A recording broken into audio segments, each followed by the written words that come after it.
Hey everyone, my name's Jay Mauder and welcome back to my shop. Today I'm going to be installing the rip flip on my 36-inch saw stop. And at the end, I'm going to give you a short demo to show you how awesome this thing really is. But before we get started, I want to invite you guys, please subscribe to our channel and hit that notification bell so you'll never miss one of our great videos. Alright, let's get started. The rip flip kit I'm installing today includes 2 T-slot tracks, mounting brackets and hardware, 2 rip flip stops, and 1 dado coupling pin. To begin, remove your rip vents and set it to the side. Then grab the mounting brackets from the hardware bag. To install the mounting brackets, I'm using a 13mm socket attached to my impact driver, as well as a 13mm wrench. Beginning at the left end of the fence rail, remove the first hex head bolt and lock washer.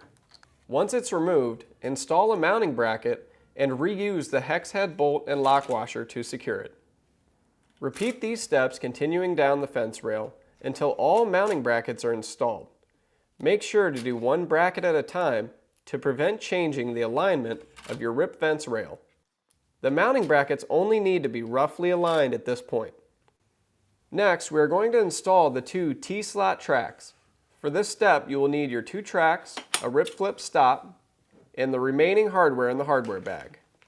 To begin, insert the button head cap screws through the bottom slots of the mounting brackets. Loosely secure each screw with a square nut so that there is still room to slide on the T-track. Do this to each mounting bracket. Then, starting from the left, loosen a single mounting bracket and slide the T-slot track in so the square nuts go into the rear channel of the T-slot track. Slide the track so that there is a few inches to the left and right of the first mounting bracket. Then push the track against the front tube until the L shape registers on the bottom corner of the front tube. Now tighten the first mounting bracket at the tube location only. Continue down the length of the tube to align all mounting brackets with each other, loosening and tightening the mounting brackets one at a time. Once you've reached the center mounting bracket, align the track with the left edge of the front tube and secure the center mounting bracket. Repeat these steps with the second T-slot track, inserting it from the right side and aligning each mounting bracket with the track.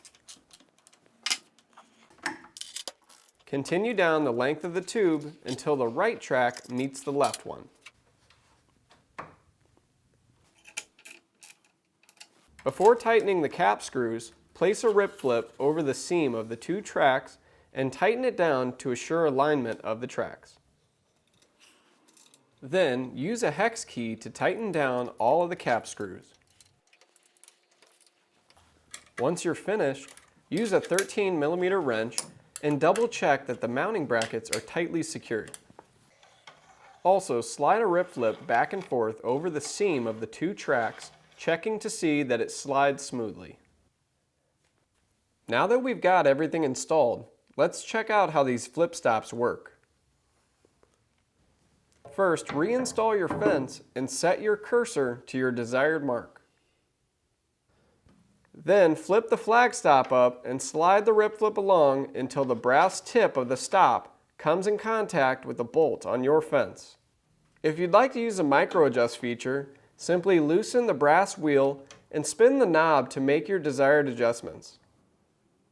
The rip flip stops can be utilized on both the left and right side of the rip fence by loosening the ratchet knob and rotating it 180 degrees.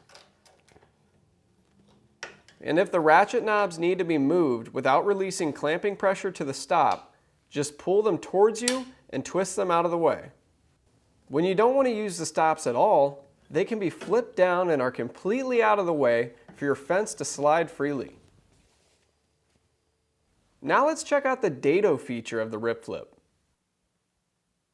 Insert the dado coupling pin into the end of the rip flip stop and secure it by threading in a cone point set screw using the hex key. Once secured, insert the other end of the dado coupling pin into the second flip stop and secure it with the remaining set screw. To use the rip flip for dados, just insert a dado stack that is over half the thickness of your desired groove size.